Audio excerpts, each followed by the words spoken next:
1, 2, 3.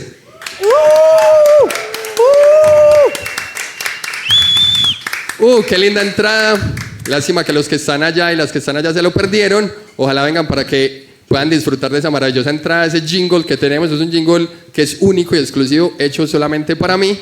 Queremos saludar en primera medida a las 6.402 personas que se conectan con nosotros y con nosotras siempre. Queremos saludar a esas personas que nos ven desde la Franja de Gaza, a esas personas que están siempre conectadas con nosotros en los diferentes territorios donde no llega el internet, donde no llega la comunicación, pero llega nuestro amor, nuestro apoyo, y que sepan que nunca, nunca les olvidamos. Bueno, bienvenidos y bienvenidas a esta noche de A Fin de Cuentos. Su servidor, Alejo Chu. Muchas gracias porque me llena de emoción, de júbilo ver la casa llena. Un aplauso para ustedes, muchas gracias por estar acá. Y bueno, hacer 3 anotaciones súper importantes. La primera, disculparán, mi voz no es así, mi voz es peor. Normalmente suena diferente, pero tengo gripa, no tuve gripa, pero estoy en este momento ligeramente asfixiado. Me emocioné tanto de saber que la casa iba a estar llena y que iba a tener un evento con personas que amo y admiro un montón, que dejé de respirar. O sea, literal, me quitó my breath. My breath, para los que no hablan francés, es el aire. ¿Listo? Muy bien. Entonces resulta que tenemos este espacio que es A Fin de Cuentos. Levanten la mano las personas que vienen por primera vez a Fin de Cuentos. Bien. Hoy tenemos una gran afluencia de gente. Y las personas que llevan aquí 2, 3 años viniendo a escuchar cuentos. Oiga, no se cansan. Porque nosotros no nos cansamos de ustedes. Qué rico que sean esas personas que literal vienen cada 15 días. Bueno, mantienen aquí en la trilla en todos los espacios que hay, porque aquí hay programación toda la semana prácticamente, y ahorita les cuento un poco sobre eso. Hoy tenemos un formato de cuentería repertorio y como siempre tenemos un invitado o una invitada maravillosa. En ese ejercicio traemos una persona que hace cuentería repertorio, que es como cuentos que adapto, leo, cuentos que escribo, ¿cierto? Y hay personas muy tesas que han pasado por estas tablas y yo sigo pensando que estas tablas son o llevan consigo una gloria que se me ha ido impregnando, he ido aprendiendo un montón de cosas en estos 3 años. A Fin de Cuentos cumplió 2 años en agosto y cumplimos en agosto también 3 años de estarnos presentando acá, entonces ha sido algo muy lindo porque han pasado personas maravillosas y cada vez va subiendo el nivel y en vez como de sonrojarme o ponerme nervioso, como que me motiva y me impulsa a seguir trabajando. La invitada de hoy no se queda atrás, es una persona que desde lo más profundo de su corazón lleva consigo en la palabra 2 ejercicios que son fundamentales para la vida. El primero, mantiene viva a la sociedad, literalmente. Sin ese ejercicio no existiríamos, sin ese ejercicio no estaríamos aquí, sin ese ejercicio absolutamente nada serviría, porque es el ejercicio de aprender, y la mejor forma de aprender es enseñando. Ella es maestra por vocación, maestra por convicción y también porque estudió mucho. No sé si en universidad pública o privada, ahorita le preguntamos, pero es maestra de una de las artes más antiguas y que tiene que ver precisamente con eso. Una maestra de lengua castellana que ha sabido llevar la palabra con amor, no solamente en sus clases, en sus espacios, sino en su vida, en su accionar. Una mujer empoderada, feminista, que inclusive ha sumado en el proceso de deconstrucción en el que me encuentro permanentemente y haciéndome caer en cuenta de cosas que son importantes cuando estamos en un escenario. Y aparte está con los cuentos, lleva más de 13 años contando y ha podido estar en escenarios que, mejor dicho, ahorita les vamos a contar. Quiero que recibamos con un fortísimo, pero fortísimo en serio, más fuerte que el de ahorita, a la gran Kate Barrientos.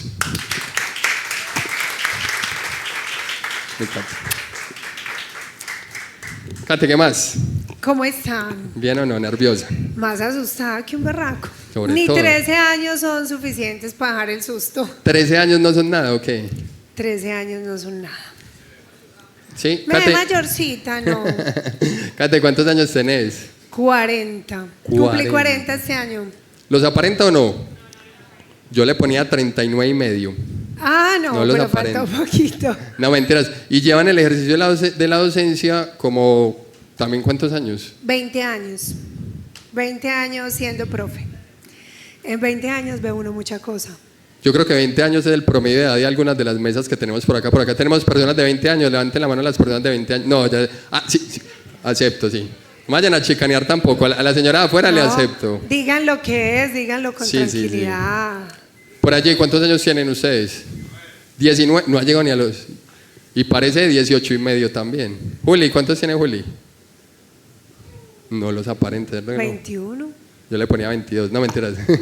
Con todo lo que ha vivido Juli, Juli es, oiga, eso es muy adultocentrista, ¿sabes qué es adultocentrista, Katy?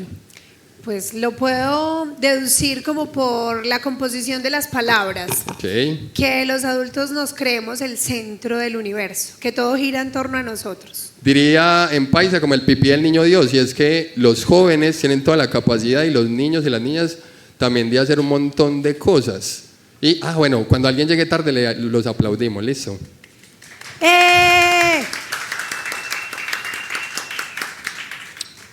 Y claro, es muy adultocentrista pensarnos que solamente los adultos tenemos el poder y la capacidad de elaborar cosas. Y en ese ejercicio de docencia, Kate, estoy segurísimo, de que te ha pasado que tenés estudiantes, personas que fueron estudiantes tuyos, que vos decís, es un alma vieja. Y no, son almas nuevas, son personas jóvenes que tienen toda la capacidad y las herramientas, bueno, a veces más interiores o internas que externas, para deslumbrarnos con lo que hacen, ¿no?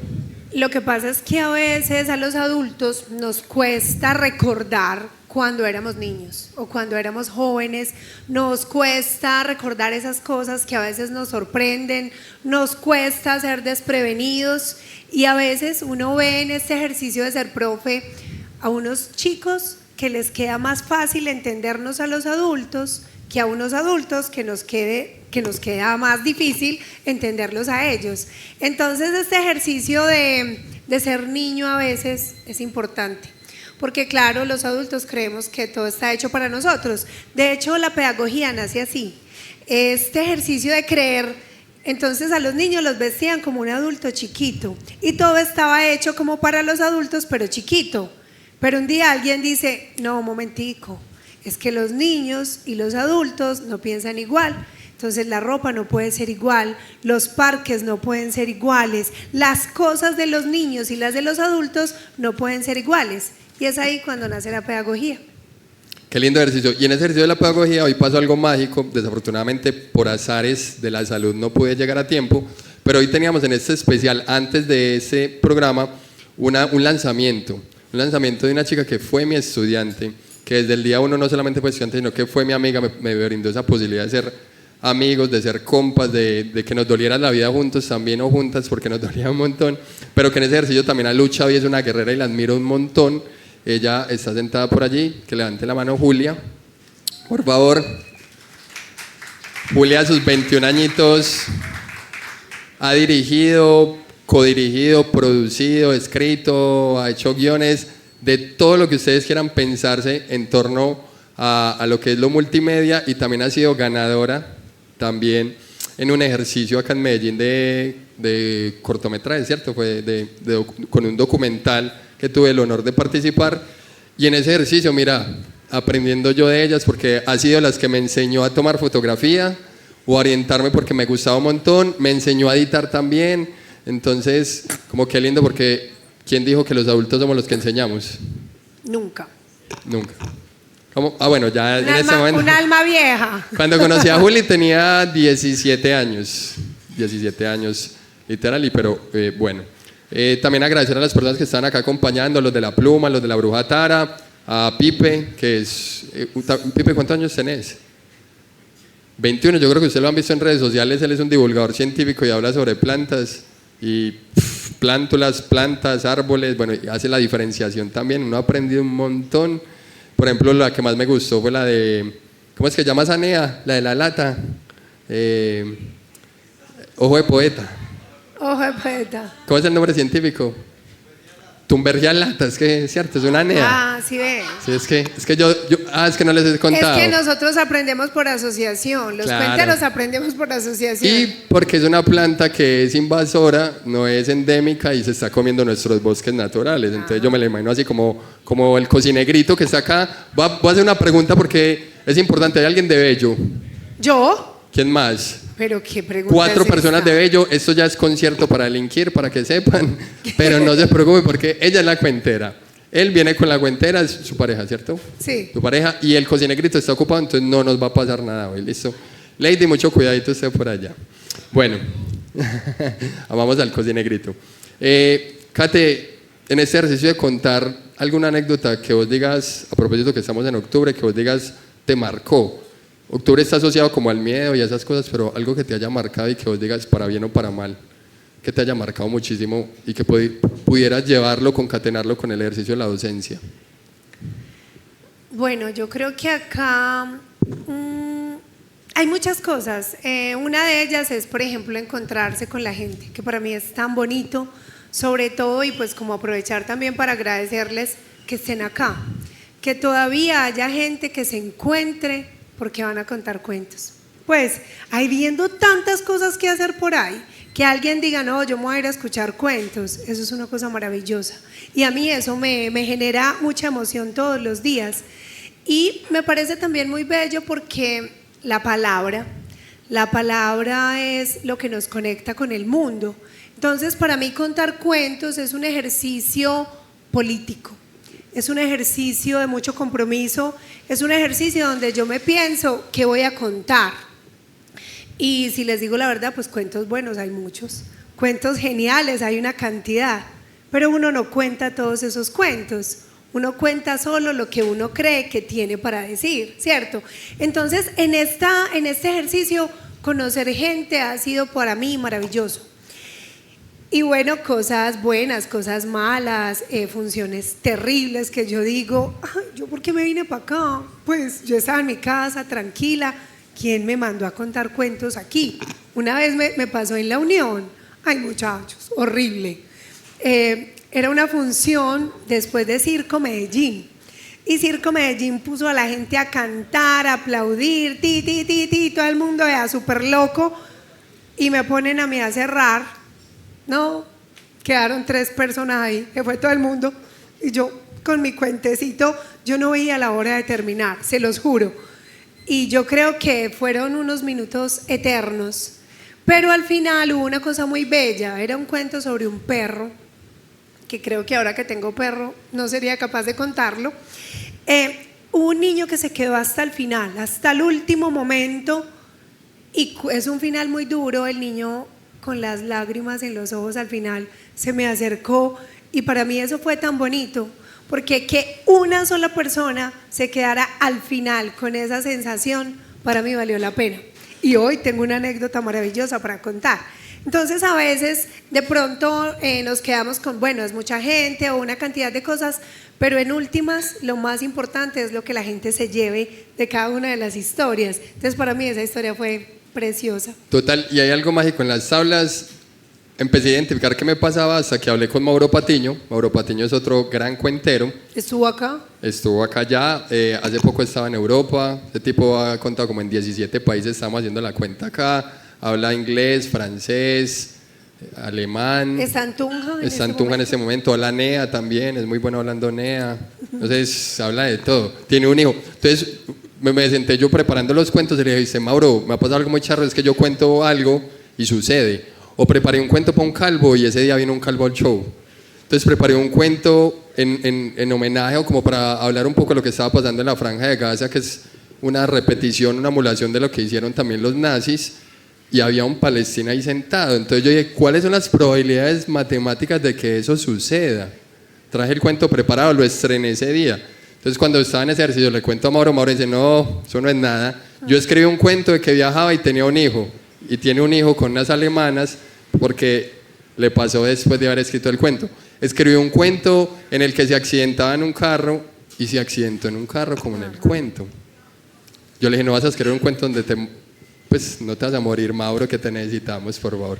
Entonces es muy lindo porque no sabemos el poder de la palabra. Hay una película de eso que, cuentos, no, ¿cómo es? Es con Adam Sandler. ¿Se la han visto? Cuentos que no son cuentos, que él va narrando las cosas y se da cuenta que, literal, como que, ¿quién dice que la Matrix no nos está escuchando y puede pasar? Permiso. Bien pueda. Eso es aguapanela, por favor, para que no vayan Es a para pensar ir mal. calentando la voz. Bueno, vamos dándole candela entonces a eso. Una última pregunta. ¿Dónde has contado? ¿Dónde he contado? Bueno. No, pues estoy haciendo como memoria. Ciudades, Debería- países. Bueno, países no, pero Aún. ciudades sí. Hemos estado en Duitama, hemos estado en Bogotá. Hay una cosa muy tesa también con esto de las historias y yo creo que uno se vuelve como un cuentero natural, ¿cierto? Uno es como un hablantinoso profesional y bueno, yo soy muy habladora, pues todo el tiempo yo estoy hablando y contando cosas. Y después resulta que uno dice como ve, es que debe haber una técnica, ¿cierto? Pero no es que esto sea un asunto nuevo, solamente que hay un momento en el que eso hace clic en uno y empieza a estudiarlo y empieza a darse cuenta que hay técnicas para montar cuentos, ¿cierto? Pero en últimas, eso es lo que uno ha hecho toda la vida, ¿cierto? Entonces estaba pensando en un viaje que hice con unas amigas a Perú y resultamos así como estamos acá contando historias y yo dije como ve, ¿y yo dónde saqué todo eso? ¿Cierto? Pero es como si la palabra emergiera todo el tiempo, como si hubiera unas historias que necesitaran contarse y te buscan para que las cuentes, ¿cierto? Y eso es muy bonito. Bueno, he estado en el Festival Internacional, en el Entre Cuentos y Flores, que sabes lo hermoso que es ese festival. Ganadora. Sí, ese año y bueno, otros años también. Es un festival muy bonito porque ahí viene gente muy bonita. Gente que, imagínese usted, o sea, imagínese el nivel de compromiso, usted dedicarse solamente a contar cuentos. O sea, bueno, Alejo es profe y cuenta cuentos, yo soy profe y cuento cuentos, mi novio es teatrero y cuenta cuentos, pero imagínese a alguien que solo vive de contar cuentos. Alguien dirá tan desparchado y yo diría, qué belleza, ¿cierto? Mauro, por ejemplo, es Mauro. uno que se dedica todo el tiempo a eso. Entonces es muy especial encontrarse con ellos ahí. Hemos estado en otros festivales, por ejemplo en el de Teatro Joven de Nuestra Gente, que es un festival muy bonito porque es teatro comunitario. Entonces también es ver o pensar en lo que implica hacer teatro comunitario. La juntanza a partir de que alguien lleve un trueque como un huevo, imagínense, o llevar una libra de arroz en vez de pagar una boleta. Eso es muy bello. Y que un teatro se mantenga 30 años así, imagínese usted. Pues, o sea, es muy bonito también poder creer en eso y que todavía haya gente que crea en eso. Total, y que si hacemos el ejercicio de preguntar cuántos teatros hay en el área metropolitana, quizá la mayoría de personas no logren identificar cuántos hay en eso. Bueno, vamos a darle candela a Kate, muchas gracias. Yo creo que Kate es demasiado modesta, pero para mí es una de las mejores cuenteras que existe en la escena. Hoy voy a tener la oportunidad de compartir tablas con ella. Ella fue ganadora también por Bello en los municipales. Estuvimos compitiendo juntas en Ciudad Bolívar, en los departamentales. Fue un ejercicio muy lindo también de aprender, de enlatar un cuento extenso en 10 minutos, que normalmente dura 15, 20, pero fue un ejercicio precioso. Yo no tuve la oportunidad de ver muchas personas porque me daba un montón de ansiedad, pero Kate sí tuvo la oportunidad de hacerlo. Vamos a arrancar entonces con esta noche de A Fin de Cuentos. Espero que la disfruten mucho, que disfruten mucho nuestra invitada porque es masterclass de cuentería, de la palabra, de la oralidad. Y bueno, iniciemos con un fortísimo aplauso, por favor.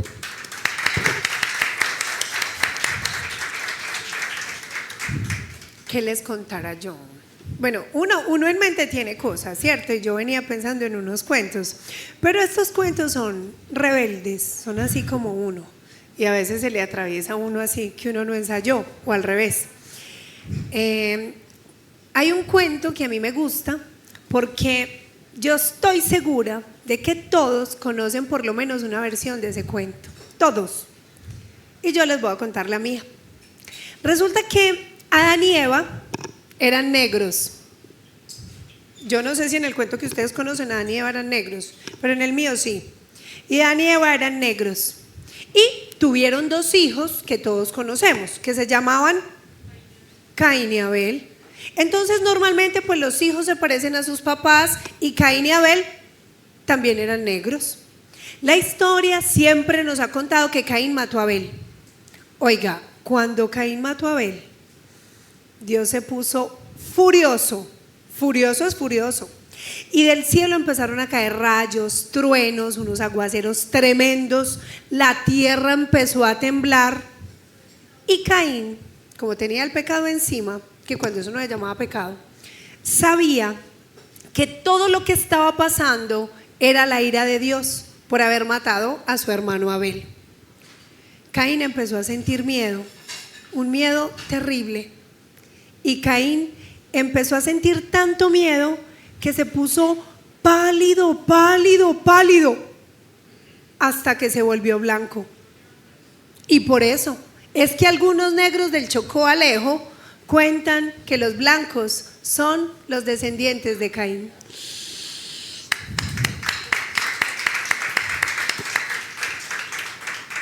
De los descendientes de Caín hay canciones, grupos, conocen, yo creo que se han escuchado películas, lindo ese cuento.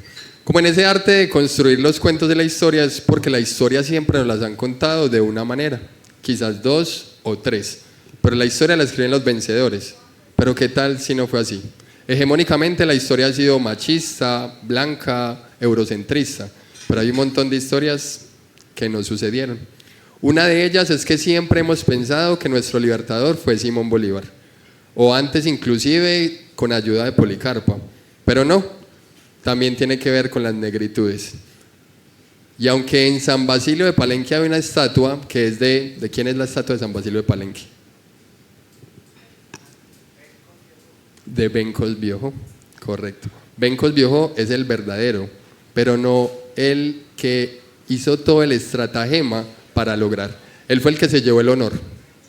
Resulta que antes de que existiese San Basilio de Palenque, los negros cimarrones, como le llamaban porque se parecían a las bestias cabrías que no querían ser domadas, ellos estaban allí luchando por la libertad.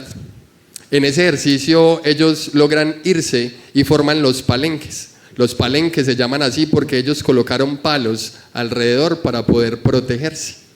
En ese ejercicio de clavar trabajaba Bencos Biojó, pero también trabajaba su esposa, sus hijos y todos y todas por igual. Cuando ellos empezaron con sus estratagemas para comunicarse, lo primero que descubrieron fue la jeringosa. Y la jeringosa es la capacidad de transformar el lenguaje y ponerlo en otro idioma, o ponerlo al revés, o tener cosas como ustedes recuerdan, chisí, chicá, chité, chifó, chipá, así. Eso lo empezaron a idear las mujeres que tejían literalmente todo lo que se estaba planeando y fraguando para la libertad. Sin embargo, los españoles no eran unos traídos, no eran unos bobos, y ellos empezaron a identificar y trataban de robarse esos códigos. Así fue como las mujeres empezaron a idear los mapas en las cabelleras con los trenzados de las rutas donde guardaban las cosas y todo. Y eso fue gracias a la esposa de Bencos Viejo. Un día llegaron unos españoles y allí es donde viene la historia deconstruida.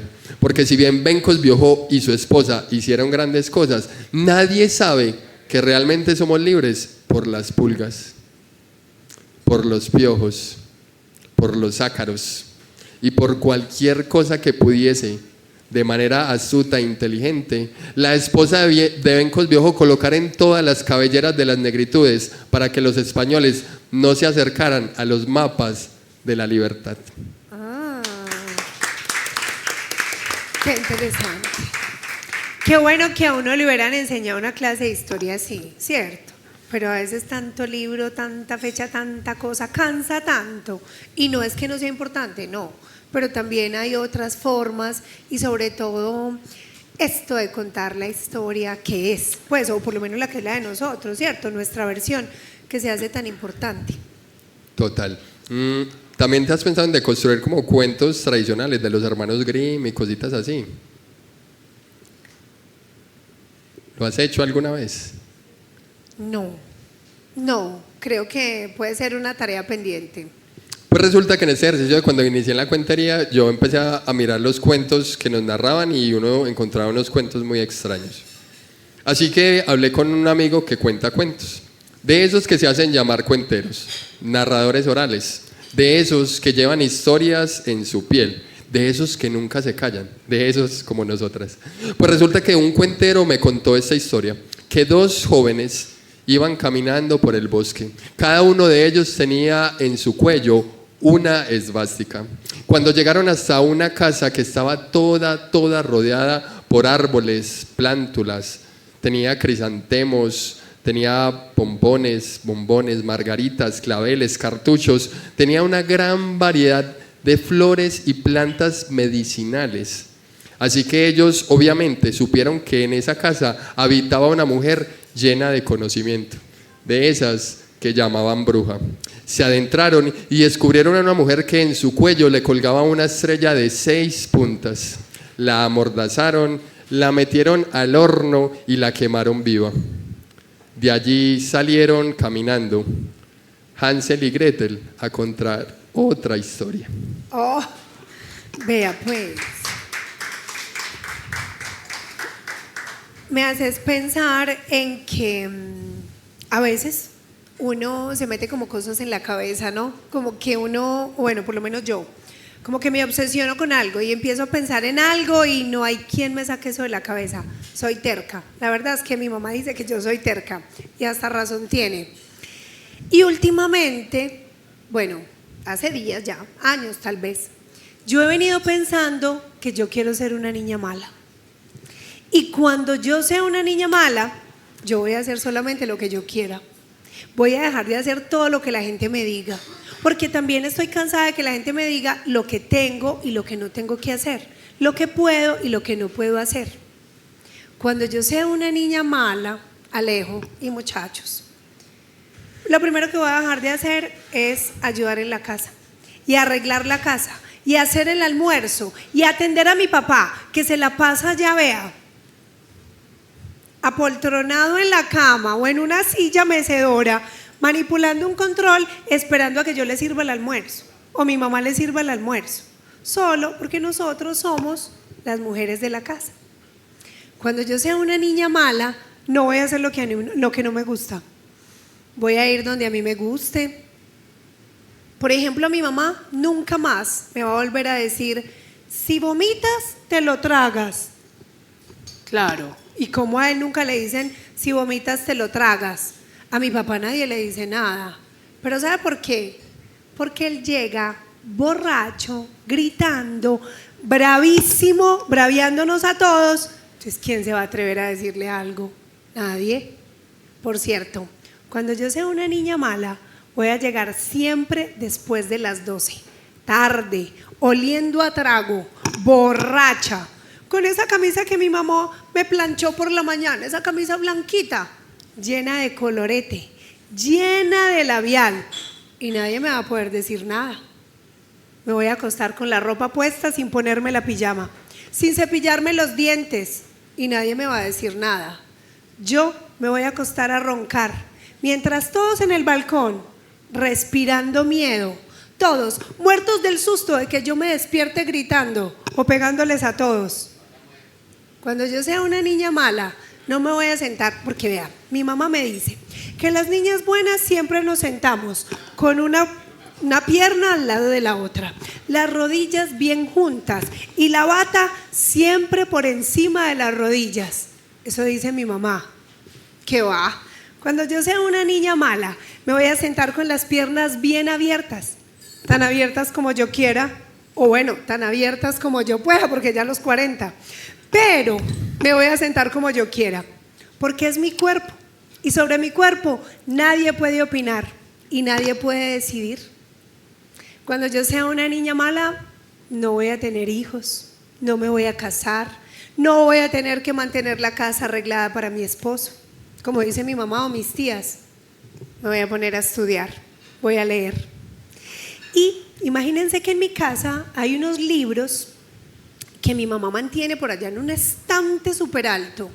Y ella dice que esos libros no los puedo leer yo, que porque soy una niña decente, que porque soy una niña buena. Por allá, ¿quién le dijo que yo quería ser una niña decente? Así que yo ya vi que si pongo un banquito como estos al lado de la estantería, me subo y los puedo alcanzar y los puedo leer. Todo eso va a ser cuando yo sea una niña mala, porque por ahora la niña buena se tiene que ir a dormir. No.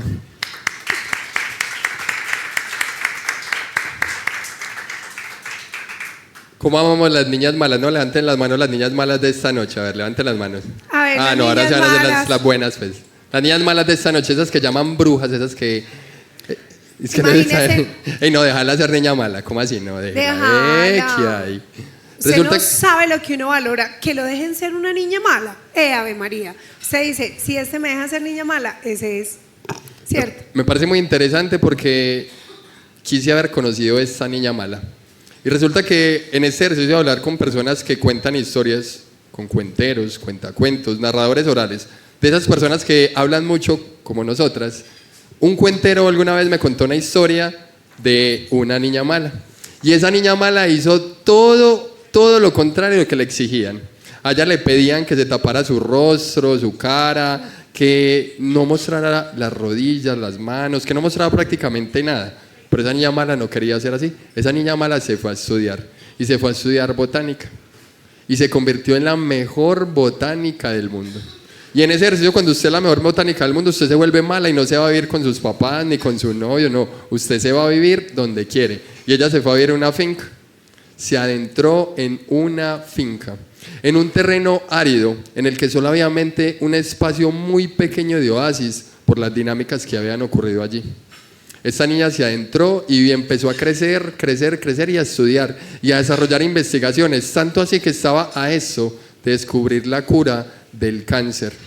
Sin embargo, ese cuentero, amigo mío, me contó que dos jóvenes se adentraron en ese espacio, en ese oasis. Ambos tenían en su cuello una cruz de 6 puntas, una estrella de 6 puntas. Llegaron hasta la casa de esa niña mala y empezaron a golpear la puerta. Se adentraron de ella y, como si estuvieran repitiendo la historia, la amordazaron y la quemaron viva. Esa niña mala, lo único que hizo malo en verdad fue ser palestina.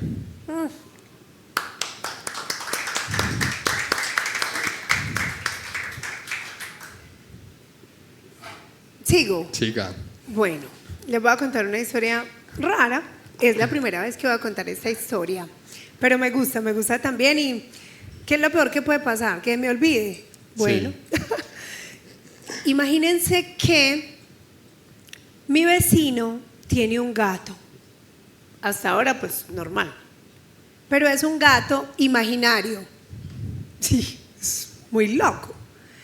Este man tiene un gato imaginario y todas las mañanas sale con él al jardín. Y lo escucho.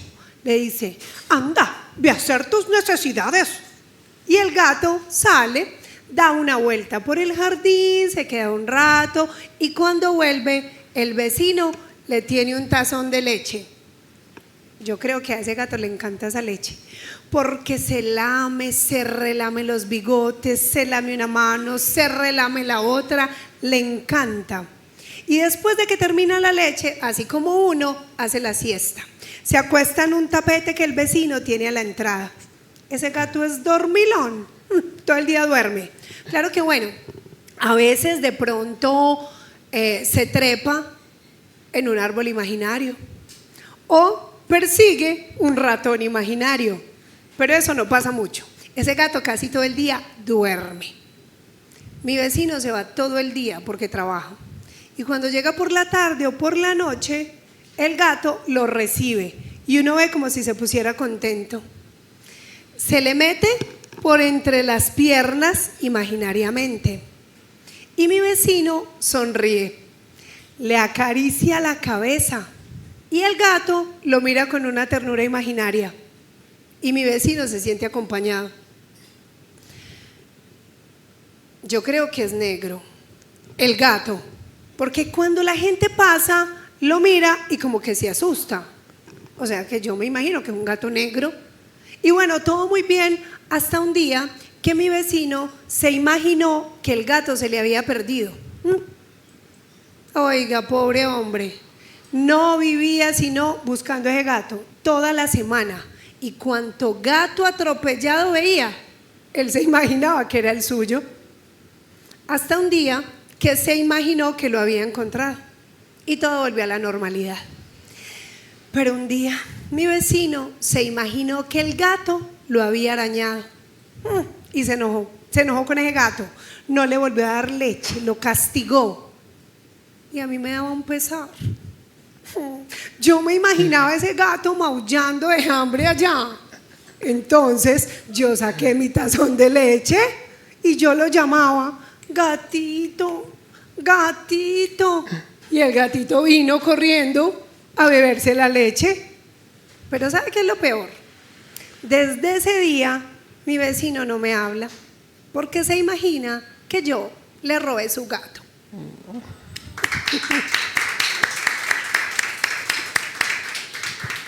Gente rara. Gente rara. Yo creo que lo más raro de eso es como... Es la primera vez que contamos juntas, ¿cierto? Pero... Y de hecho es la primera vez que logro ver así tan cerca como los cuentos de Kate, la tenía en el radar, todo. No pude ir a verla, tuvo show en Viva Palabra y todo. No pude verla el día de que estuvimos compitiendo porque me llené de mucha ansiedad y no vi a nadie. Me quedé pues como allá en la finca donde estábamos en Ciudad Bolívar.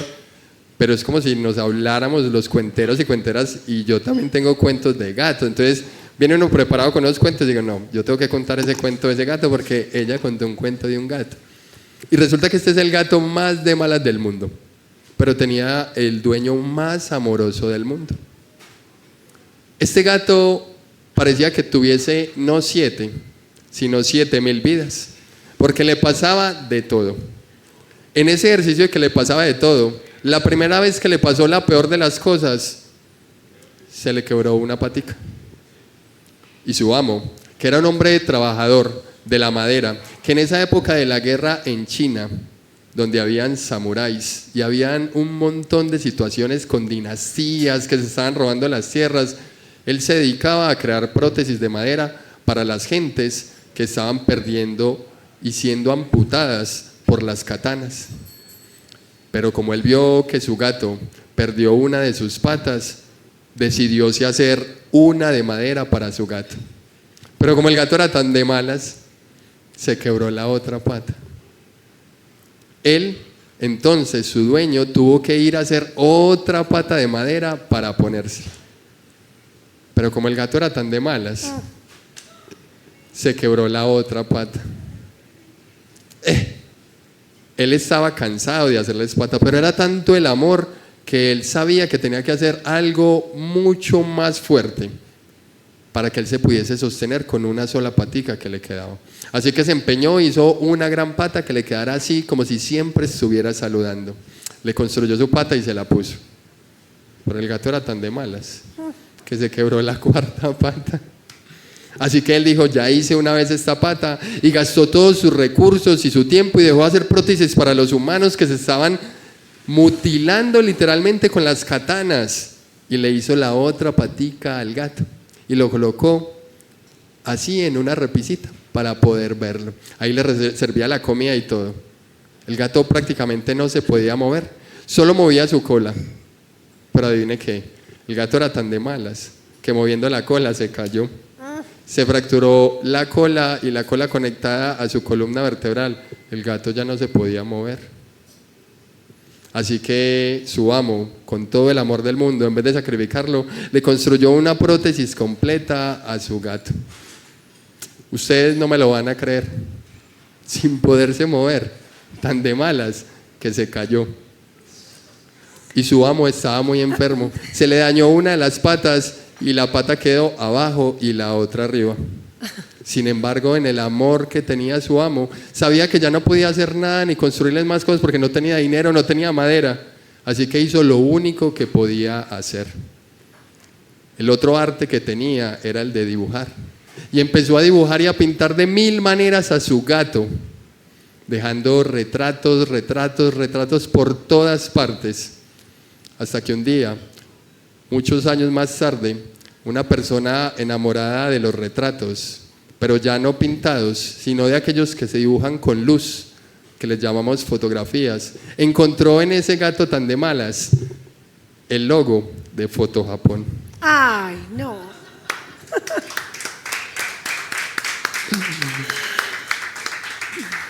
No la veían venir. No, no, para nada. Yo me imagino un final así todo tierno. Ya estaba preparando la lágrima y todo.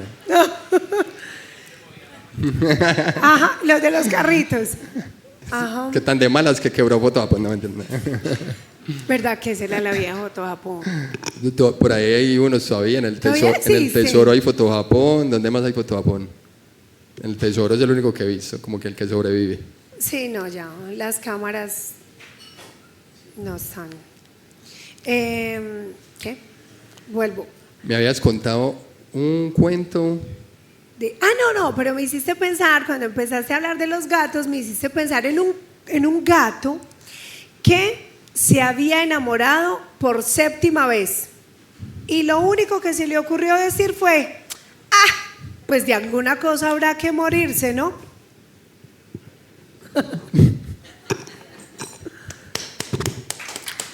Oiga, es que se nos olvidó hacer una advertencia porque no habíamos hecho este ejercicio con Katy. Vamos a contar como cuentos un poco, digamos, cortos, pero no tan cortos. Y hay algo que se llama como microcuentos o píldoras. Y son cuentos que son como las pruebas ICFES o las pruebas PISA. Es para medir su coeficiente intelectual. Entonces, cuando nosotros o nosotras contemos esos cuentos, ustedes aplaudan, porque si no, todo el mundo se va a dar cuenta que usted no lo entendió.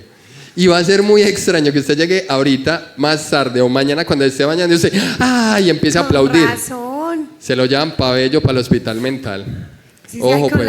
Con razón la gente se rió. Claro. Ay, con razón esa pelada hizo esa cara. Claro, entonces en ese ejercicio aplaudan que van a pasar dos cosas posiblemente. Que no lo entienda y alguien más lo entienda, y si esa persona lo entiende, se lo cuenta y nos cuenta a nosotras, ¿cierto? Nos gusta. O que nadie lo entienda, pero nadie va a quedar mal.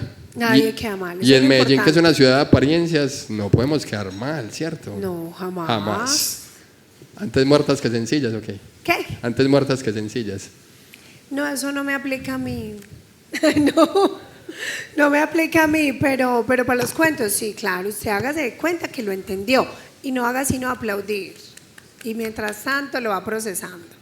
Hagamos que 2, 3 cuentecitos de esos. 2, 3 de esos cuentos. En estos días nació un ejercicio, estaba haciendo un ejercicio pues con una persona que amo, que yo en mi corazón así a todo lugar, y estábamos hablando de cosas. Y yo creo que todo lo que, o sea, nada es inventado, ¿no? Todo es como permeado por lo que hemos vivido, aprendido, escuchado, lo que sea. Y nació un cuento ahí hablando, y yo, eso es un cuento, no me dejé olvidar. Y me acordé porque no lo escribí, yo no escribo los cuentos, se me olvida escribirlos, entonces siempre los tengo acá, pero debería escribirlos. Y llega el niño, le dice a la mamá, normal, como cualquier niño, le dice a la mamá un domingo a las 12, 11 de la noche, 12, le dice, mamá, tengo una tarea. La cartulina. No, peor. A ver. Era como 18, 19, a la mamá le pagaban cada mes. ¿Y sabe qué le pidió? Es que mamá, necesito llevar una lechuga. Una lechuga. Tenía que llevar una lechuga. ¿A quién le piden una lechuga para el colegio? Pero la mamá, obviamente, como sabía que su niño era un desatinado, pues igual fue a conseguir una lechuga. Despertó a la vecina, esa que es malacarosa, esa que no hace favores, que va pidiendo sal como si fuera bruja. Y le golpeó, le pidió la lechuga y le entregó la lechuga al niño. Y se acostaron a dormir y madrugaron. Y al otro día, cuando iban camino por el colegio, el niño empezó a cantar la canción de la lechuga. Y empezó, la lechuga, ah.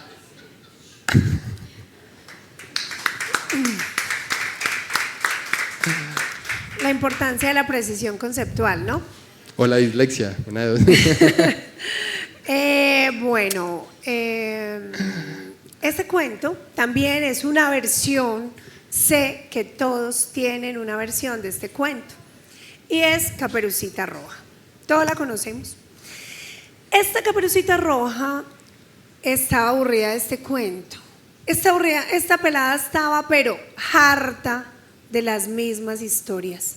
Así que Caperucita Roja se quería ir a otro cuento y conocer a otro lobo que la mirara mejor, otro lobo que la escuchara mejor. Otro lobo que le hablara mejor. Pero sobre todo, otro lobo que se la comiera mejor.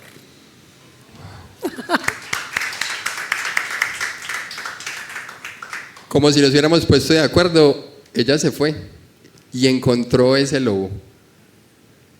Pero dentro de los pilares de las relaciones está la comunicación. Y ese lobo gritaba una y otra vez: no, ¿por qué? ¿Por qué? Todas las noches se arrepentía de lo que había pasado aquella tarde-noche. Y todo simplemente por un aspecto tan sencillo del relacionamiento humano o animal. No, ¿por qué? Porque no hablamos el mismo idioma. Y todo porque ella llegó a otro cuento, lo miró a los ojos y le dijo: lobo feroz, cómeme. Y un charco de sangre inundó las páginas del libro.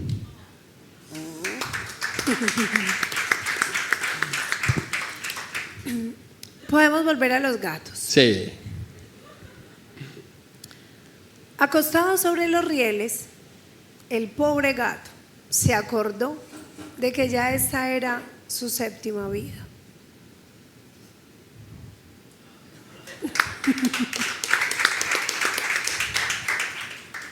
Ay, no, yo no tengo de rieles, pero tengo uno del metro. Tengo fama de ser muy cruel, pero Sí, además la creo. gente me dice: es que vos contás eso muerta de risa.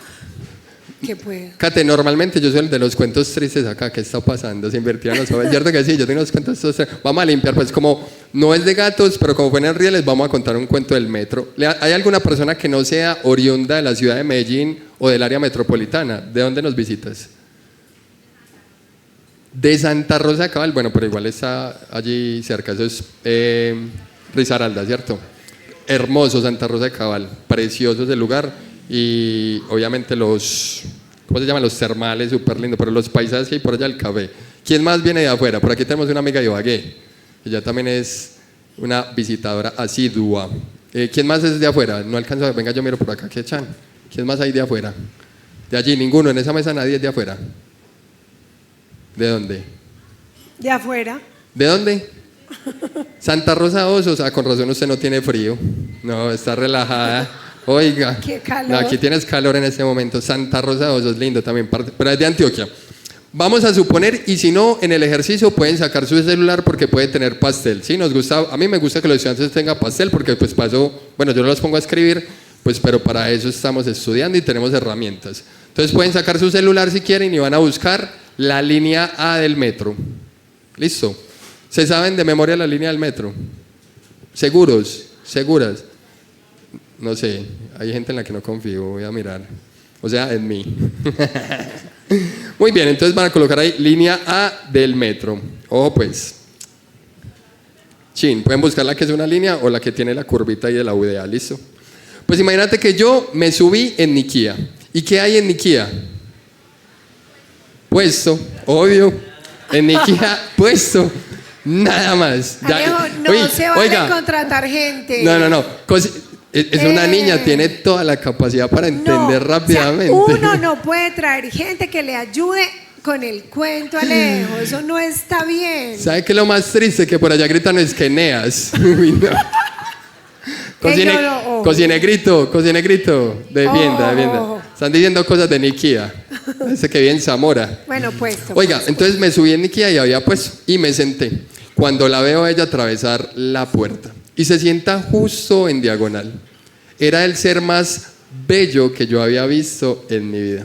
Inmediatamente supe que tenía buena madera para ser mi esposa. Y yo, como soy todo un pillín, saqué un libro de Elizabeth Acevedo para impresionarla.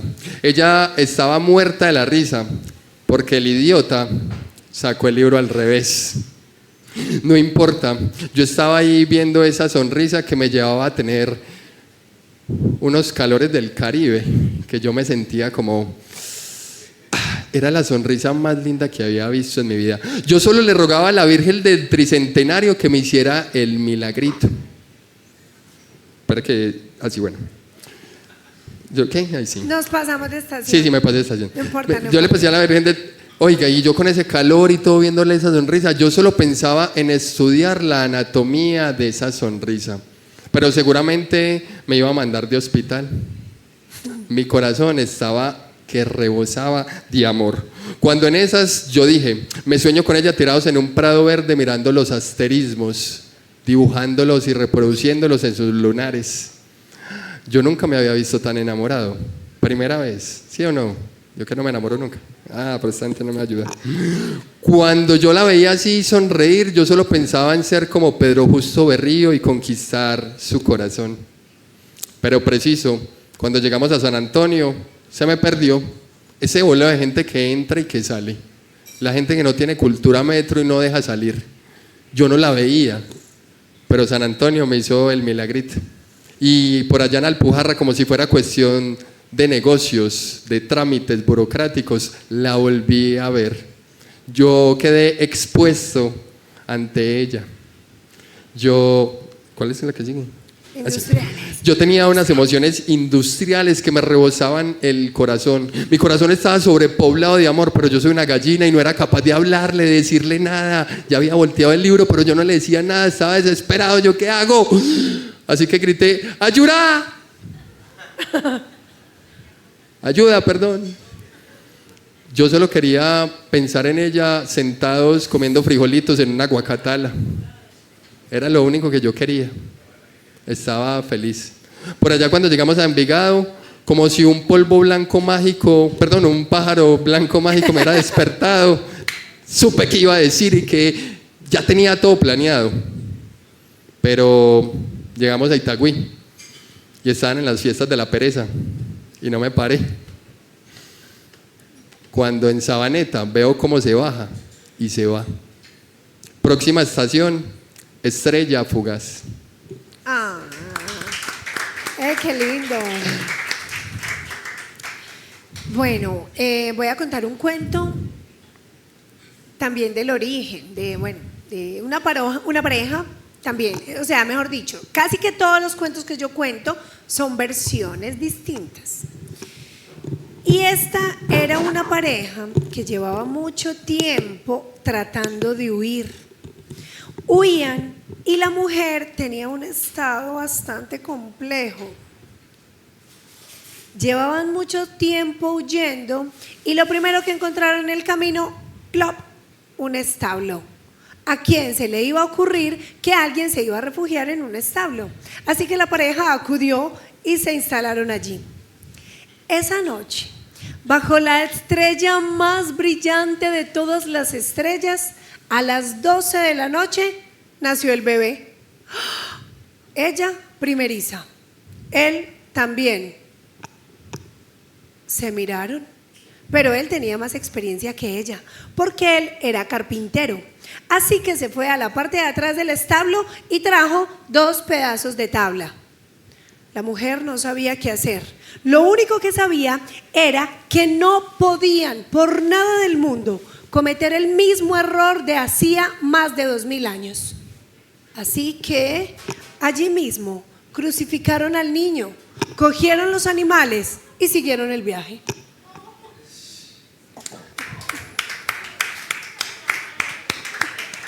No, aplauda. No la veían venir. No, Bien. no, ni yo. Los dejó como apartaestudio. De una sola pieza. Es que caro. Como quien gritó caro. Es que caro. Esa gente que... Uy, ese cuento es suyo. No. Ush. Es un cuento de... es un cuento es un cuento latinoamericano. No me acuerdo el autor, se los quedé viendo, pero es un cuento que está en la compilación de narrativa breve latinoamericana. Me va a tocar limpiar la escena, pero qué lindo esas recomendaciones, porque en este ejercicio he descubierto que hay un montón de cuenteros y cuenteras que escriben sus cuentos, pero también muchos hacen unas adaptaciones. Para hacer una adaptación tenés que leer un montón para escoger algo que te calce, no es como que algo que te calce, que esté en eso le llama a uno de los cuenteros de Bogotá, Mauricio Grande, le llama como el colibrí, como la casa del colibrí. La casa del colibrí. Y me pareció como muy lindo, muy significativo, porque el colibrí tiene poder, tiene magia, ¿no? Es una metáfora muy bonita. Sí. Y tiene una historia también. Como hacía a manera de imagen se las pongo, porque me pareció muy hermosa esa metáfora de un colibrí que está todo el tiempo moviéndose y todo el tiempo te atrapa, o sea, como que hay un colibrí y tú no puedes dejar de mirarlo, ¿sí? Entonces como si el cuentero hiciera algo así. El cuentero hace, pero no porque es el cuentero, sino porque es la historia la que te atrapa. Es la historia la que te llama para que lo mires, para que la mires. Pero eso tiene que ver justamente con poder conectar con la historia. Lo que yo les decía al inicio, que hay historias muy buenas, pero no todas las puede contar uno, porque no todas casan con lo que uno quiere decir, ¿cierto? Algunas las cuenta uno porque son una crítica, porque son justamente lo contrario de lo que yo quiero decir, y otras porque son justamente lo que yo hubiera dicho si me hubieran puesto a escribirlo. Total. Imagínese uno cuento esa sumatoria de cosas que dice Kate y crear un cuento que tenga un sentido crítico o posibilidad de construcción de algo, que tenga pájaros o aves, y metámosle otro como árboles, y es como si nos hubiéramos puesto de acuerdo. ¿Cómo te va con los árboles? Pienso en Los pájaros prohibidos de Galeano. Ah, ok. Uff. Eduardo Galeano, fuerte, bueno, con razón tus cuentos. Pues resulta que hay un árbol, no sé si lo conocen, que es la ceiba. Es un árbol muy conocido, ¿lo conocen? Se encuentra mucho en los parques principales de muchas ciudades, es muy ancho, es un árbol que no se puede abrazar, habría que abrazarlo en comunidad para poder rodearle, pero tiene una particularidad, alberga una gran cantidad de especies de pájaros endémicas y también pues como traídas. Pero resulta que esta es la historia de una tángara. ¿Saben qué es una tángara? Una tángara es un pajarito pequeñito que parece una mezcla entre perico, entre azulejo, ruiseñor, es una mezcla como porque puedes encontrarlos de muchos colores inclusive, y es un pajarito que uno lo ve más saltando que volando. Esa es la tángara. Y allí estaba la tángara en la ceiba del parque, subía y bajaba, subía y bajaba. Cuando se acercaron a ver qué era lo que hacía, estaba recogiendo unas semillitas, subía y las metía dentro de un frasco de vidrio, volvía y bajaba. Sacaba semillitas y gusanos y subía. Luego bajaba solo por gusanos y subía y los ponía ahí. El árbol, mientras tanto, que estaba pendiente siempre de lo que estaba haciendo la tángara, observó cómo se acercaba un pájaro a uno de los nidos que se había creado allí y se metió. Y observaba siempre a la tángara. La tángara seguía haciendo todo, pero siempre custodiada por la mirada de ese otro pájaro. Ese otro pájaro era un pájaro carpintero, era el que había hecho ese nido y ese hogar. Así que la ceiba, como sin entender lo que pasaba, se acercó a la tángara y le dijo que se detuviese un momento, que dejara de cargarle, que era muy pesado esos frascos de vidrio, que ya tenía más de 20 frascos de vidrio con semillas y gusanos, que qué era lo que quería. La tángara lo miró a los ojos y le dijo: lo único que quiero es que reviva a mi mamá. La mamá de la tángara era una gallina, y las gallinas les encanta comer granos y gusanos, y lo único que quería la tángara era que reviviese. Así que el árbol seguía observando cómo ese pájaro carpintero oculto miraba a la tángara hacer el mismo ejercicio. Así que mientras estaban en esa dinámica, se avecina una tormenta y la ceiba, tratando de ayudar y proteger, en su torpeza de lo grande, de lo enorme, tumbó todos los frascos. Se le cayeron y todos los gusanos escaparon, todas las semillas se esparcieron. La tángara bajó a llorar, y cuando la tángara bajó a llorar, el pájaro carpintero bajó rápidamente y le dijo que no se preocupara, que todo iba a estar bien, que él era capaz de volver a reunir todo eso, que no importaba si su madre gallina no regresaba, que él nunca iba a estar solo, y que por más que él no tuviese papá, no importaba. Cuando la tángara enojada volteó y lo miró y le dijo: ¿cómo que no tengo papá? Yo sí tengo papá, porque siempre estás pendiente de mí, siempre me hablas, me respetas, me amas. Si eso no es un papá, entonces, ¿qué es?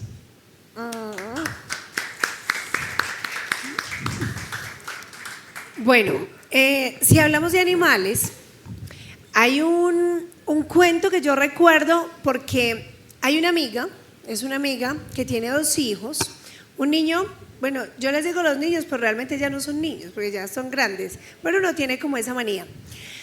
Y Matías, cuando era muy chiquito, bueno, él siempre ha sido como un niño muy preguntón.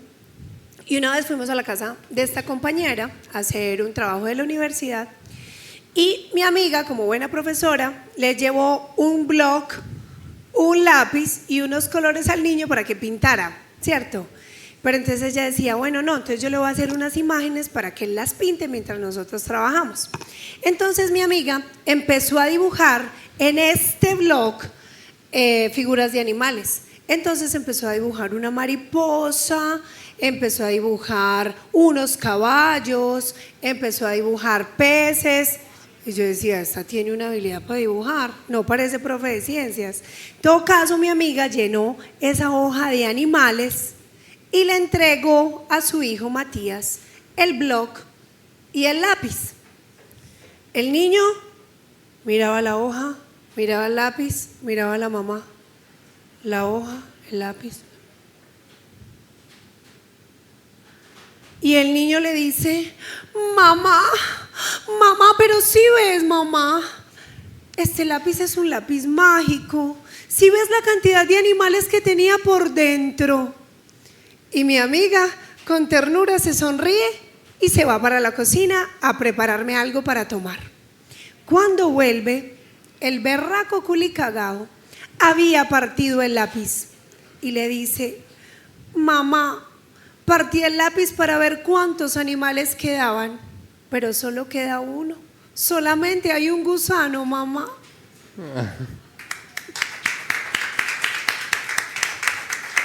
Bueno, para que vayamos cerrando, Kate, si quieres, podemos contar uno último o dos últimos, los que quieras.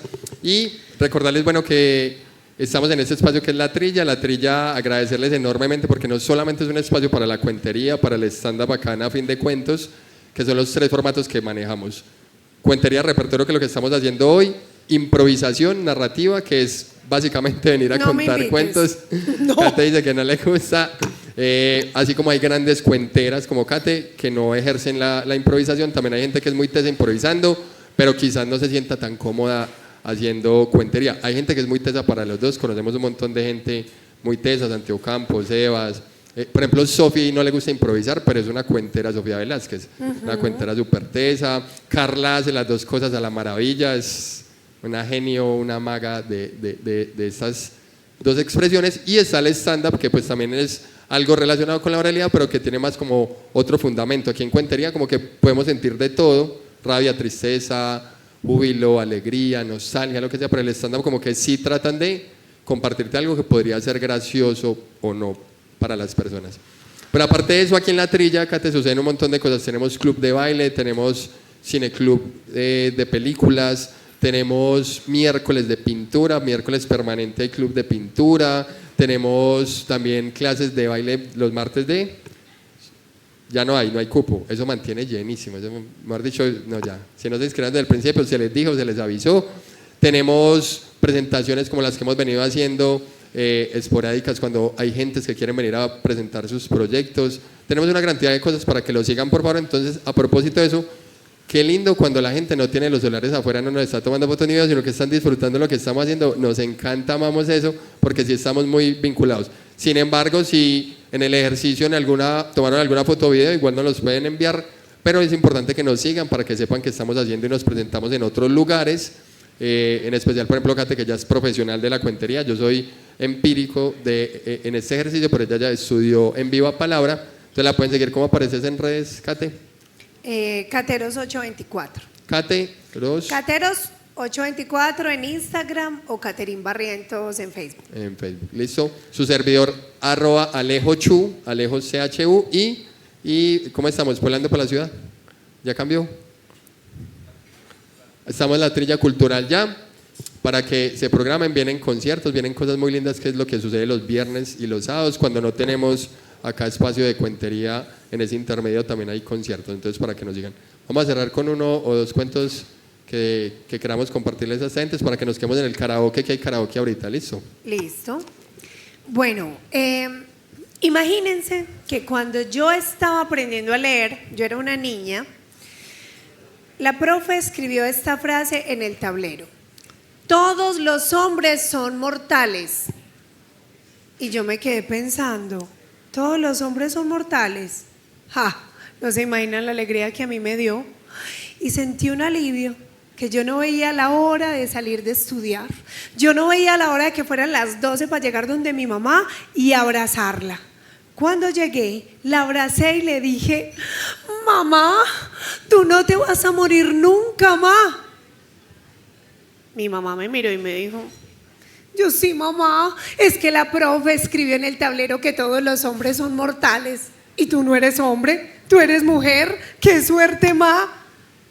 Mi mamá me separó tiernamente de sus brazos y me explicó y me dijo, no, mi amor, esa frase lo que quiere decir es que los hombres y las mujeres son mortales. Todos y todas nos vamos a morir algún día. ¿Cómo así? Y entonces, ¿por qué la profe no había dicho eso? Entonces, ¿por qué mejor la profe no escribió todos los hombres y todas las mujeres son mortales?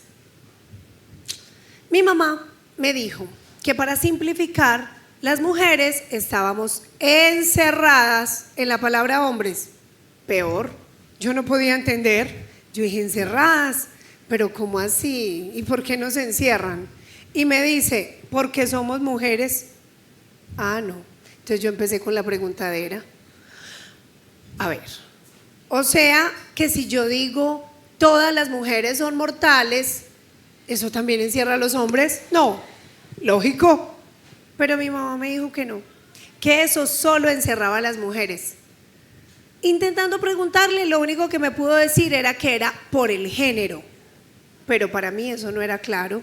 Yo no podía entender eso. Y te digo la verdad, 40 años después no lo he podido entender.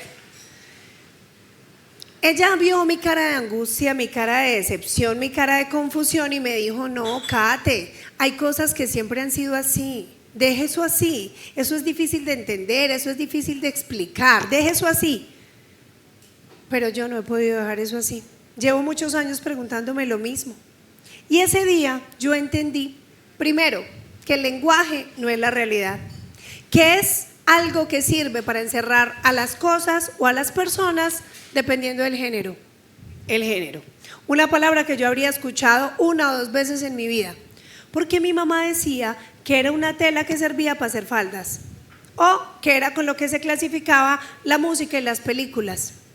Pero yo, ese día, con mucho dolor, entendí que el género es una forma de prisión.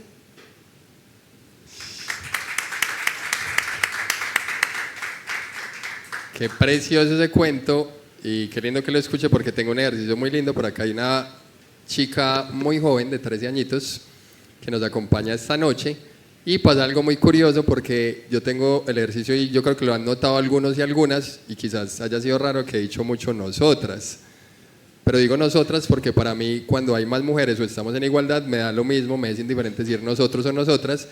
Y siempre son los hombres los que cuestionan, la mayoría, pero también las chicas lo cuestionan un montón. Y esta niña que nos acompaña hoy, de tan solo 13 años, siempre sale avante y corrige. No, porque si él dijera nosotros, no quiere decir que nosotras seamos hombres.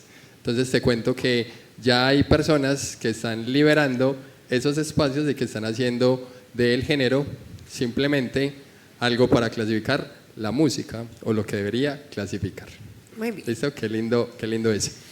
Este cuento, el último que les voy a contar, lo escribí hace poco, precisamente para un show que iba a dar en un café que se llama Cabina Literaria, muy lindo.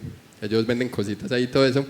Y fue porque me gusta habitar ese espacio. Un día fui y María, la dueña del local, me recomendó un libro de Carolina Calle Vallejo que se llama Cartas de Puño y Reja.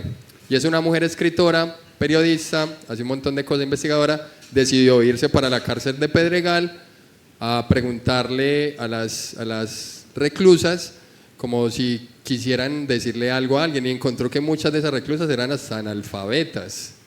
Entonces, claro, ni sabían leer ni escribir. Entonces ella prometió como escribir cartas y llevarlas a su destinatario. Entonces les voy a contar la historia de una de estas cartas. Allí estaba Caro Calle Vallejo, una mujer chiquitica de ojos muy claros, pero con la firme convicción de que todo todo iba a estar bien a pesar del cielo oscuro. Una mujer de cejas pequeñas y cortas, pero muy pobladas, llena de pecas y una mirada de convicción. Sin embargo, esa mirada se empezó a apagar un poco y las dudas que tenían se fueron diluyendo con la tormenta que arreció. Ella iba por plena ciénaga en una chalupa cuando se fue al agua.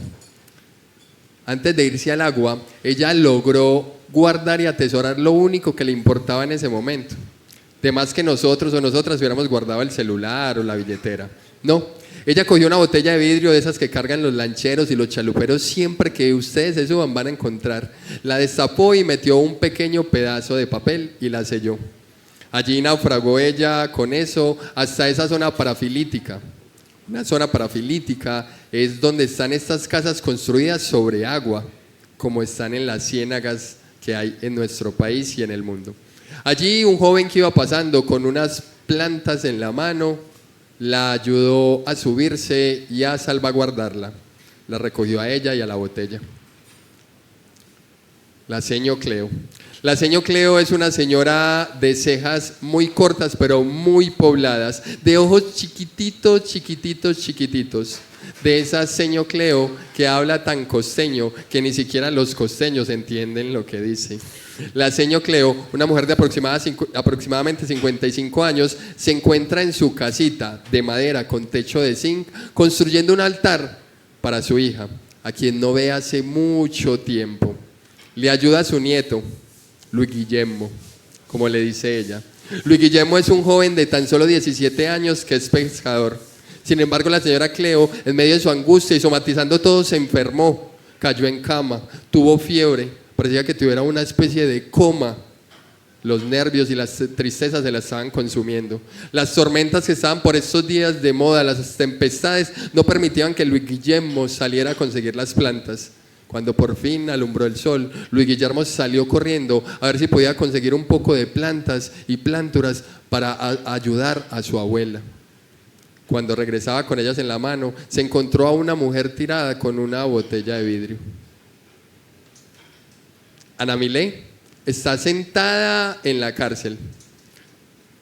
Ve cómo están todas reunidas y por allá hay una señora bien vestidas, toda fifí, hablando de libros y cosas que en realidad ya no le sirven, no le interesan. Pues porque Ana Milé no sabe leer ni escribir. Lo único que sabe es que está allí pagando una condena.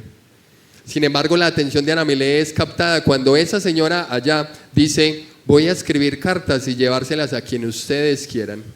Pero Ana Milé no sabía cómo hacer llegar la carta, porque allá en la ciénaga no hay direcciones. Tenía que explicar cómo llegar, preguntar por don Joaquín, por don Jacinto, llegar a la curvatura donde el agua se desfonda un poco más y el manglar crece, donde quizás haya una babilla a la que había que preguntarle por la señora Cleo. Así que ella se acerca a donde Caro Calle Vallejo y le cuenta la historia y le dice que la última vez que se comunicó con su mamá y con su hijo, un fuerte ruido como si el celular cayese y luego un ¡pup!, como cuando algo cae al agua, era la última señal. Así que ella encarecidamente le pidió que llevase esa carta en busca de una señal de vida que, como si fuera cuento de magia, llegó en una botellita de vidrio a las manos de la señora Cleo, que inmediatamente vio a Caro Calle Vallejo con esa botellita de vidrio y la carta dentro, supo que traía noticias de su hija. Y desapareciendo la tormenta que había afuera y en sus ojos, pudo retornar otra carta dando un nuevo número de teléfono para comunicarse y diciéndole que todo estaba bien.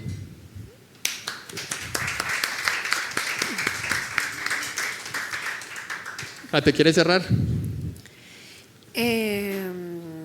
¿Cuánto tiempo tengo? Ya nos pasamos como 18 minutos, no mentiras, hágale. Aquí no tenemos problema. Bueno, no. Imagínense, bueno, casi siempre los cuentos hablan de gente bonita. Casi todos los protagonistas de los cuentos son bonitos. Que el príncipe azul, que bueno. Pero es que en este cuento, el personaje es un hombre feo. Cuando digo feo, no vayan a creer que es un feo cualquiera. Piensen en el feo más feo que conocen. Ya, seguro, más feo que ese. No, o sea, era un feo que, no, hasta pena me da decir esto, ¿cierto? Muy feo. Con el agravante de que tenía la piel llena de cicatrices. Tenía cicatrices en la cara, unas cicatrices muy marcadas que incluso a algunas personas les daba fastidio o les molestaba acercarse a él. Y este hombre tenía un corazón precioso y se había enamorado de una mujer. Y esa mujer sí era como las mujeres de los cuentos. Era una mujer preciosa. Era una mujer con unos ojos como de mujer de cuento. Era un cabello como un cabello de las mujeres de los cuentos. Era una boca como las bocas de las mujeres de los cuentos y así sucesivamente. Era una mujer divina. Este hombre se había enamorado, pero ella era muy orgullosa. Y ella sabía que si empezaba a salir con este hombre tan feo, en el barrio iba a empezar a generar habladurías. Así que ella le había dicho que no. Inicialmente no le dijo por qué, pero él sabía. Bobo no era. Él sabía que ella no lo había aceptado porque era muy feo. Un día cualquiera en una conversación, porque normalmente hablaban, ella le dijo que, bueno, disimuladamente primero, que si se quitaba las cicatrices, que de pronto ella accedía, hasta que un día se lo dijo directamente y le dijo que es que a ella le daba pena salir con él porque era muy feo. Y este hombre se sintió mal, pero no solo se sintió mal, empezó a pensar cómo hacer para quitarse las cicatrices. Empezó a pensar cómo hacer para agradarle a esta mujer. Y eso se le volvió un tormento. Día y noche este hombre pensaba en esta mujer y pensaba en ella y no podía dormir y no podía dormir. Y una noche de no poder dormir se levantó y dijo: no, la madre, no me quedo aquí, porque bueno, no sé cómo son ustedes en las tuzas, pero eso es una cosa terrible. Y este hombre no se podía aguantar en la cama, así que se paró y dijo: pues no estoy durmiendo, me voy a caminar. Y se fue a caminar y se iba a ir hacia un laguito donde él sabía que podía estar un poco más tranquilo. Camino al lago tenía que pasar por la casa de la mujer. Cuando pasó por ahí dijo: ¿será que entro? ¿Será que le toco la puerta? Pues, un desplante más, un desplante menos. Bueno, ¿será que qué? ¿Toca la puerta? ¿No toca la puerta? ¿Que la toque? No. Pero es que no, otra vez. Y vea, después de todo lo que este hombre había hecho para quitarse las cicatrices, vea, se había echado saliva en ayunas, como el consejo de la madre que es tan importante, pero no había funcionado. Se había echado cicatricure, baba de caracol, aloe vera, no sé qué más le podemos decir a este hombre. Había hecho cantidad de cosas, pero nada había funcionado. Y ella, después de ver todo lo que él había hecho, tampoco, o sea, esa mujer no cedía. Bueno, el caso es que decidió no entrar y se siguió derecho hacia el laguito aquel. Llega este hombre al laguito y se encuentra con un hombrecito pequeñito. Y este hombrecito conversando con un burro. Pues hasta ahora normal, a uno le da risa, pero normal, el hombre puede conversar con el burro. El problema es donde ese burro le responda ¿qué? Y el burro le respondía, ese era el problema. Y el hombrecito conversaba y el burro respondía y esa conversación iba como fluida y este hombre decía: ¿qué está pasando? Entonces este hombre dice: yo le voy a preguntar. Entonces se va, le da la vuelta al lago y le pregunta al hombrecito: ¿cómo hace usted para que este burro le conteste? ¿Cómo hace usted para conversar con un burro? Y el hombrecito le dice: no, mira, lo que pasa es que mis manos son manos mágicas y con mis manos yo puedo hacer todo lo que tú quieras. Cualquier cosa que yo desee no es sino que le diga a mis manos que toquen aquella cosa y lo hago. Ay, ¿qué le han dicho a este hombre? Adivinen qué se imaginó este hombre. ¿Qué creen que pidió él? Pues claro, él no pensó, no en nada, solo pensar en las cicatrices y dijo, "Ay, ¿qué tal que yo ya no tuviera cicatrices? Tenía mi piel, no". Bueno, y empezó a pensar en su vida con aquella mujer. Y le dijo al hombrecito, si era posible, le dijo, claro, siéntese. Y el hombrecito se sentó detrás, el hombre se sentó en una silla así como esta, y el hombrecito detrás empezó a frotar la cicatriz más marcada que tenía este hombre. Y mientras la frotaba, a este hombre le llegaron a la mente unos recuerdos de cuando era joven. Era adolescente y vivía en un pueblo. Y una tarde de domingo llegaron a este pueblo los soldados para llevarse a su hermano. Este hombre, muerto de rabia, mucho miedo, pero mucha rabia, salió a pelear con esos soldados.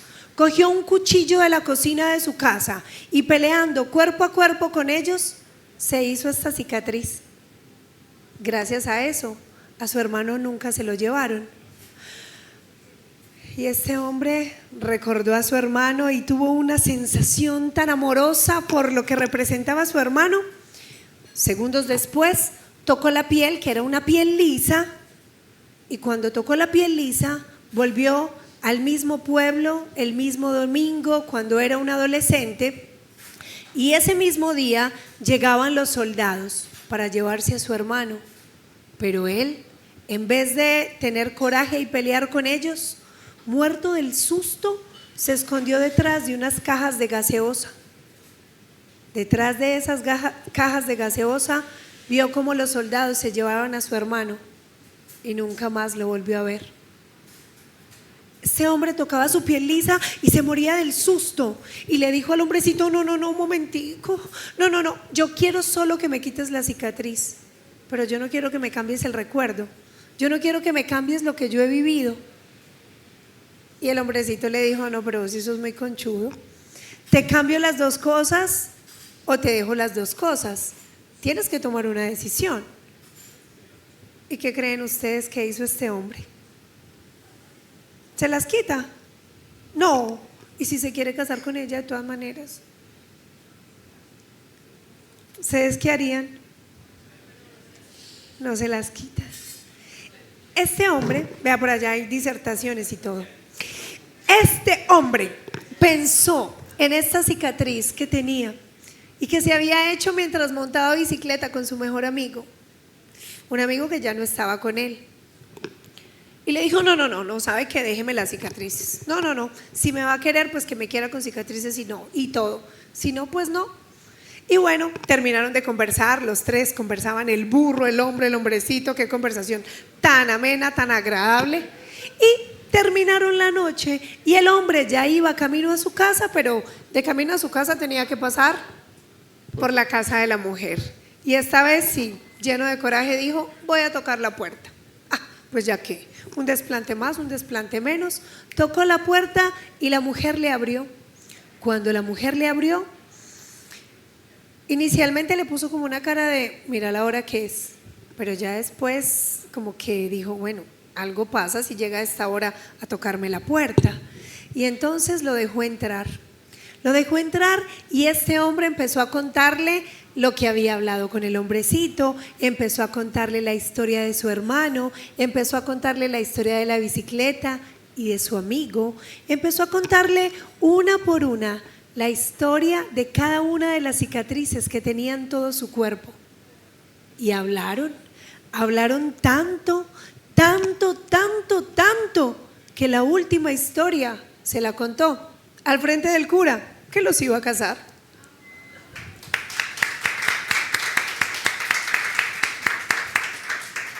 Wow, qué cuento tan mágico, Kate, porque literal es lo que somos, lo que nos habita es lo bueno y lo malo.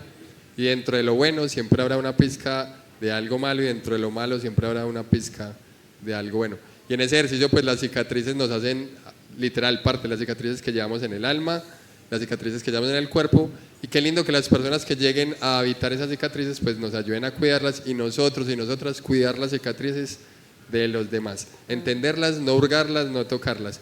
Me puso a pensar un montón ese cuento, muchas gracias. Yo o creo tocarlas que con amor también. Tocarlas, bueno, sí, también. ¿Hay menor de edad? No hay. Un aplauso muy fuerte nuevamente para Kate Barrientos. Bueno, así llegamos al final de esta noche, a fin de cuentos. Resulta que en este ejercicio de la cuentería nos hemos pensado varias estrategias, varias cosas, y un llamado que yo hago siempre es al del reconocer el valor de lo que hacemos y de lo que traemos acá. Las personas que vienen acá, yo creo que la persona con menos experiencia que se sienta acá cada 15 días soy yo. De resto siempre traemos personas muy tesas, con mucho bagaje, con mucha experiencia, muy talentosa, y siento que ameritan y merecen ese reconocimiento. Y estamos haciendo un ejercicio de cobrar boletería. Y cobrar una boletería por algo que es el trabajo de otra persona nos parecía un poco grosero después, porque decíamos, le estamos poniendo precio. No, realmente el precio, el valor y todo lo que se vive lo van a colocar ustedes con los sobres que tienen en las mesas, porque resulta, sucede y acontece que cuando ustedes compran una boleta para cine, usted paga su boleta por adelantado. Va a ver la película y resulta que la película puede ser muy buena, puede ser medio o puede ser una lata de película, como decimos acá. Acá no. Acá ustedes tienen la posibilidad de venir, comer comida rica y barata, porque la comida en el cine es maluquísima y carísima. Pueden estar mirando a las personas y sus reacciones, porque no estamos a obscuras, estamos compartiendo un buen ambiente, un ambiente familiar, un ambiente sano, y en ese ejercicio disfrutar de una función de una de las mejores cuenteras que tiene nuestro país. Me atrevo, y cuando tenga la posibilidad de salir a contar en festivales internacionales también del mundo, Kate, muchas gracias. Entonces ahí ustedes van a depositar ese amor de reconocimiento de lo que les brindamos hoy, porque a la final somos profes, y sí, escogimos dos profesiones que quizás no son las más las mejor remuneradas, pero en ese ejercicio lo hacemos con mucho amor, y siento que la función de hoy estuvo bien linda, bien especial. Es para mí muy grato eso. Nosotros desde el espacio vamos a tener un reconocimiento, una base. La trilla nos hace un reconocimiento, una base a este espacio, y ya ustedes pueden colocar todo el amor que quieran en esos sobres. Había unos sobres que antes decía como cuánto vale un arriendo, cuánto vale una comida, una pola, lo que sea. Piensen en ese ejercicio, qué le quieren regalar hoy a Kate, qué le quieren regalar a este espacio tan lindo que tuvimos hoy. Un reconocimiento. El aplauso fortísimo para ustedes por ser tan maravilloso público. Y yo sé que hay una duda que les carcome el alma, y es si no tienen efectivo. No se preocupen, pueden dejar también su pago en caja, nos la dejan con Daniel, que absolutamente siempre ha sido muy grato llegar allá, y Daniel nos dice, les dejaron tanto, que uno se queda sorprendido. Para cerrar, una vez vine acá y un lapo de tu vida, como esos que caen en Medellín, una sola mesa. Me presenté con Edwin Florian, el de Bogotá, el Lobo. El Lobo. 31 de octubre, eso fue el año pasado, 31 de octubre, venía yo saliendo vine personificado como Payaso Pirata, que es un personaje que tengo, y esa sola mesa, gente muy pudiente quizás, nos dejaron 100,000 pesos una sola mesa. Luego llegaron otras personas y ya se hicieron como 3 mesas, nos fue súper bien, y bueno, ese es el ejercicio. Muchas gracias a ustedes. Nos despedimos de las 6,402 personas que están siempre conectadas con nosotros, de las personas que habitan las ruralidades, los espacios donde no llega la señal pero llega nuestro amor, de la gente que está sufriendo y padeciendo en la franja de Gaza, y bueno, toda la gente que merece nuestro amor siempre y nuestro apoyo. Nos despedimos, chao para ustedes también, y chao. Nos vemos dentro de 15 días.